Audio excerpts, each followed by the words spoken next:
कादरवानी की पतन से क्यों हो रही है खेसारी लाल यादव को सबसे ज्यादा परेशानी।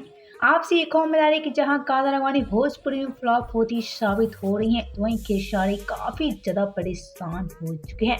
आपसी एक खबर मिला रही जहां खेसारी भोजपुरी की नई अभिनेत्री के साथ धमाका करना शुरू कर दिया है, तो वहीं कादरवानी की पतन भी शुरू हो गई है।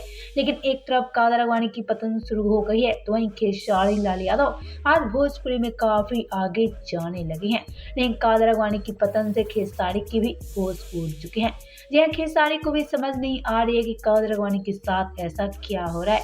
आप सीखो में चाहे खेसारी कादरवानी लाख दुश्मनी कर ले, लेकिन आज भी कादरवानी के लिए खेसारी के पास उतना ही प्यार है जितना पहले प्यार रहा करता था। और आज भी खेसारी कादरवानी एक दूसरे के लिए उतना ही मरते हैं जितना पहले मरते थे। और ऐसे में आज कादरवानी जहां भोजपुरी में फ्लॉप होती नजर आ रही है, तो वहीं खेसारी को काफी बुरा लग रहा है। और ऐसे में खेसारी लाल यादव इस सब को लेकर काफी ज्यादा परेशान भी हो रहे हैं। तो आप खेसारी कादरवानी से दुश्मनी भुलाकर भी कादरवानी की सपोर्ट में आना चाहते हैं और कादरवानी को भोजपुरी में फ्लॉप होने से रोकना चाहते हैं।